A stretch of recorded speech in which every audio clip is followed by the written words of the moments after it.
来徛台湾看世界，要来看以色列甲哈马斯的冲突。讲一般咧战争，拢会尽量避免来攻击到病院，但是昨暝加沙走廊有一间病院互空袭。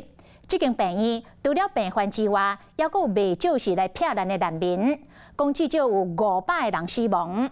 到底是食轰炸这个病院？以色列甲巴勒斯坦是互相来指控。大火烧真险，乌烟嘛清真悬，消防车的警铃声等几暝。加沙17号暗时啊，佫一摆受到空袭，这摆轰击到的所在是伫咧加沙走廊北部的一间病院。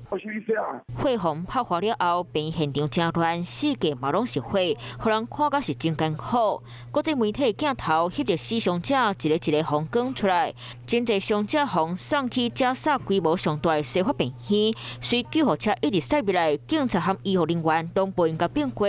加沙卫生部门讲，轰炸阿里病院，当时除了受几若包围伤者，还有真侪避难的民众。加沙官员嘛伫咧真侪尸体头前召开记者会，说明阿里病院受害情形。当时嘛讲是以色列开火。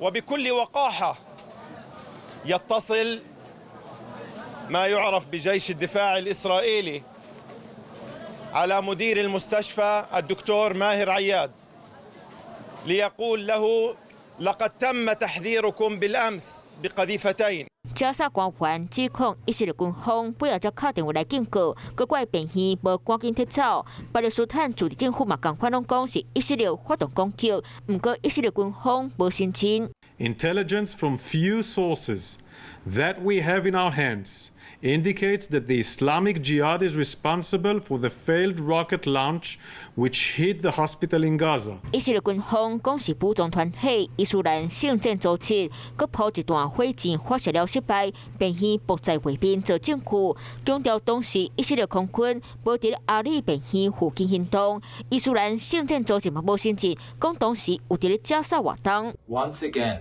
the most vulnerable. This is totally unacceptable. 无论是啥一阵，联合国官员会有爱追究到底。伊巴政会各加正百回无辜的人过身，搁一摆互国际拢看袂做。Hello， 我是林仙怡。想要抢先掌握最及时的新闻资讯吗？赶快订阅、按赞、开启小铃铛，锁定华视新闻 YouTube 频道。